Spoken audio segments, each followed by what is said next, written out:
Bismillahirrahmanirrahim. Now we will discuss non-formaldehyde DP finishes. Impending OSHA regulations and several state regulations require that products manufactured with formaldehyde containing components be labeled with a warning label. Even though the use of formaldehyde will not be completely banned, compliance with the safety aspect requires a lot of effort and expense. For example, workplace monitoring and worker medical surveillance. Industry management would prefer to manufacture their products with formaldehyde rather than put up with the hassle of dealing with the regulations. Several countries such as Japan and Germany have even more stringent formaldehyde requirements than the USA. Because of this, there has been an continuous to be interest in continues to be interest in non-formaldehyde DP finishes. The section that follows describes two products that fit the description non-formaldehyde finishes. First, we will discuss dimethyl 4,5 dihydroxyethylene urea. Dimethyl dihydroxyethylene urea is the reaction product of dimethyl urea and glyoxal. The 4,5 ring hydroxyls are reactive with cellulose and form the same methyl links as to the N-methylol groups. Even though the electronic configuration around the ring hydroxyl is the same as the pendant N-methylol groups, N-methylol groups, the reaction is much more sluggish because of the steric hindrance and therefore require harder cures and even more and stronger catalysts. Even with all this, the DP results are not near as good as the more conventional reactants. The product is more expensive, however, the fabric can truthfully be labeled as formaldehyde free. This is the reaction of synthesis of a formaldehyde-free product, formaldehyde-free DP finishes. Now we will discuss the important features. This product can be absolutely classified as a non-formaldehyde finish. It is much harder to cure and the DP properties are poor. It is more expensive than a dimethylene dihydroxyethylene urea. Second, butane tetracarboxylic acid. BTCA reacts with cellulose hydroxyls to form extra crosslinks. The reactions of carboxylic acid with cellulose are rather old knowledge and has been practiced commercially for many years to make a variety of fibers and plastic from wood pulp. Using dibasic acids to cross-link cotton is also old technology. Problems with this in the past were excessive strength loss, poorer DP performance, and poorer durability to laundering. Recently, workers at USDA's Southern Regional Laboratories reported some unexpected and useful DP properties obtained with several specific polycarboxylic acids, BTCA being one of the better ones. They also reported that certain phosphorus-based salts were effective catalysts for the reaction. Because this too is classified as non-formaldehyde, there was a great deal of interest in this approach. The exact mechanism of the reaction is not known, nor is it known by why the cross-linked products are so much more resistant to hydrolysis than our other cellulose esters. The following rationale has been suggested as possible mechanism. This is a step of reactions. In the first step, butane tetracarboxylic acid forms a butane tetracarboxylic acid anhydride. And when the cellulose reacts with dianhydride, it forms another product linked with dianhydride. It forms cellulose dianhydride. Now we will discuss the catalyst used in non-formaldehyde DP finishes. First of all, sodium hypophosphate. The most effective catalyst for promoting durable press properties, DP rating and shrinkage control equivalent to DMDHEU have been obtained. Catalyst is expensive, higher than normal amounts are needed. The hypophosphite is a reducing agent. This is a beneficial for maintaining white fabrics. However, it discolors certain dyes, especially sulfurs. Second, sodium phosphate. Not as effective in promoting DP ratings, requires high temperature cure, much less expensive than a hypophosphite, discolors whites at high temperatures and does not affect dye shade. Now we will discuss reactive silicones. Elastomeric, amino-functional, and epoxy-functional silicones will have a modest boost to DP performance. The elastomeric silicones add resiliency to the fabric, improving wrinkle recovery. The amino and epoxy-functional improve fiber and yarn slippage, reducing the transmission of the wrinkle force to the fiber. Also, wrinkles will fall out easier. These products are often included with conventional resins to boost performance.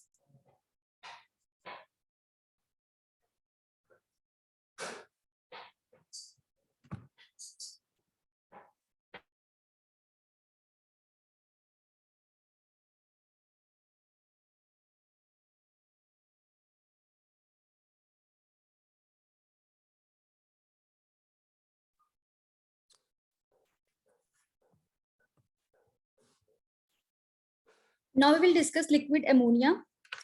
Ammonia is a liquid at minus 18 degrees centigrade. It will cause cellulosic fibers to swell and bring about some of the changes associated with moisturizing. As a fabric treatment, it will remove stresses and strains and stabilize the fabric. When done properly, cotton fabrics will have somewhat improved DP ratings and improved residual shrinkage. Although the performance does not rival conventional resin treatment, a process using anhydrous liquid ammonia has been commercialized for stabilizing denim fabrics. Smooth drying ratings and reduced residual shrinkage were improved without losses in strength and abrasion resistance.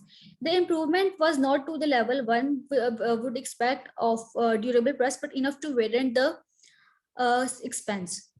A variation of this process has also been seen commercial usage. Cotton shirting fabric was passed through the liquid ammonia process and then topped to the low level of DMD HDU. The DP performance was higher than if the resin had been used alone. The losses in strength and abrasion were minimized with a low level resin treatment.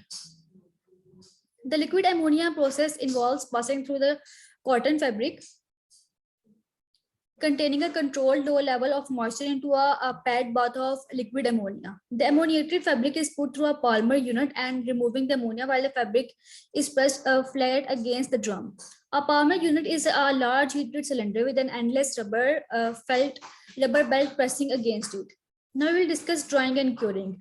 Drying is defined as a step where the liquid portion of the solution is evaporated from the fabric. While the concept of drying is simple, in practice it can be source of unsuspected problem. For drying to take place, the liquid must be converted to vapor and the vapor must be moved away from the surface. The amount of liquid water that evaporates from a given source largely depends on the relative humidity of the air and the volume of air passing over it. Air with low relative humidity has a greater capacity for water vapor than air with a high relative humidity. When the relative humidity nears the saturation value, liquid water is in equilibrium with water vapor and so evaporation is slowed. The absolute amount of water vapor in a volume of air is a function of temperature. For example, at any given relative humidity, the actual amount of water vapor is much greater at high temperatures than at low temperatures. The rate at which water evaporates from fabric depends on the temperature of the fabric and the volume of the air that passes through it. Evaporation of water occurs separately at its boiling point. When wet fabric is heated with hot air, the temperature of the fabric will not rise above water's boiling point until all the liquid water is gone. This is true regardless of the fabric's heat source. As water evaporates, the fabric is cooled by evaporative cooling. Some people lose sight of this fact and hold the misconception that wet fabric will be as hot as the air temperature.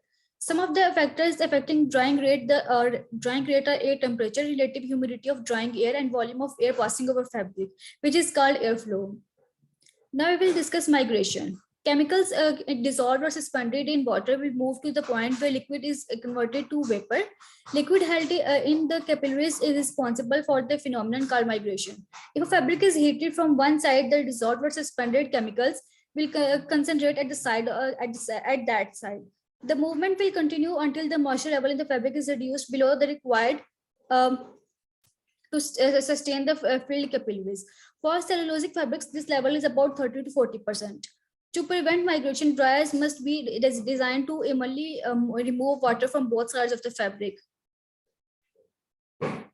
Once the level of moisture is below a critical point, the source of heat becomes less critical. Now we will discuss controlling formaldehyde exposure. First of all, atmospheric formaldehyde control process. Strict exposure limits to formaldehyde vapor in the workplace have been imposed on all industries in using formaldehyde products. OSHA has lowered worker exposure to airborne formaldehyde to 0.7 ppm over an 8-hour time-weighted period. Worker training, medical surveillance, removal of those sensitive to its exposure are other requirements of the new regulations. Worker exposure in the dyeing and finishing plant and in garment sewing plants are the issues. Better ventilation in those areas where formaldehyde is prone to be present has been particularly effective in meeting the limits. Another area of concern is the formaldehyde emanating from deeply finished fabrics. If the amount coming from a roll of fabric is high, it would soon fill the airspace. around it and exceed the control limits. This is particularly bad problem in cut and sew industries which manufactures consumer products. Newer release from a DP finished fabric can still maintain the desirable DP performance. Reactants containing lower free formaldehyde have been developed to combat this problem. Towards this end, a lot of effort has been spent to reduce the formaldehyde. The discussions that follow describe efforts in modifying the reagents to reduce the formaldehyde release. Formaldehyde in fabrics. First of all, free formaldehyde. Free formaldehyde is defined as the uncombined monomeric formaldehyde that exists in finished solutions. Clearly, its sources are stoichiometric excesses that may have been included in the resin manufacturing step to drive the reaction, and the amount arising from the equilibrium established by the particular reactants. Free formaldehyde is determined by suitable analytical titration procedures. Second, formaldehyde release. Formaldehyde release, not to be confused with free formaldehyde, is the amount of formaldehyde that escapes from a fabric into the atmosphere. It is determined by the mason jar method, AATCC method, test method 112. The method calls for suspending 1 gram of fabric in a sealed quart mason jar containing distilled water in the bottom. The jar is incubated for 20 hours at 49 degrees centigrade. The formaldehyde that collects in the water is analyzed and the results are reported in ppm or microgram per gram fabric. There are other fabric test methods used for determining formaldehyde in fabric. For example, the Japanese method calls for titrating the free formaldehyde in the fabric by a cold procedure. The box below shows a comparison. This table shows a comparison of the results obtained in the same piece of fabric test by the different analytical procedures. The result is combined with the mason jar method are much higher than the Japanese method. So the reader is cautioned to be sure of the details of what is being reported before jumping to conclusions. This table shows that according to cold sodium sulfide method, the release of formaldehyde should be less than 57 ppm. According to MITI method, the release of formaldehyde should be less than 250 ppm. According to Japanese law, the release should be below than 454 ppm. And according to AATCC test method 112, the release of formaldehyde should be less than 18 ppm. The analytical procedures for the jar test usually call for the use of a colorimetric method using Nash reagent. This procedure is not very reproducible for low levels of formaldehyde without extreme care. Methods using a chromotropic acid to develop the color are more accurate recently. Even the more accurate methods utilizing HPLC techniques have been introduced. Now we will discuss linkages responsible for formaldehyde release. There are 3 major types of formaldehyde linkages that are responsible for released formaldehyde. The most reliable linkage is cellulose hemiformal.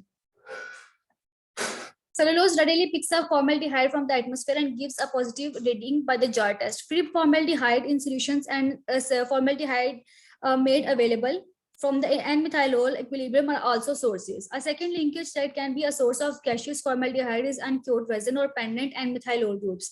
These linkages are rather liable and easily revert back to the starting material. It is difficult to cure 100% of the resin that is applied and make sure there are no pendant N-methylol groups left. Therefore, all fabrics will have some, and the amount will depend on how well the fabric was cured. The third source of release for formaldehyde is the crosslink itself. The finish will decompose under the jar test conditions and liberate CH2O. First of all, cellulose hemiacetal. Cellulose hemiacetal will give a cellulose and formaldehyde.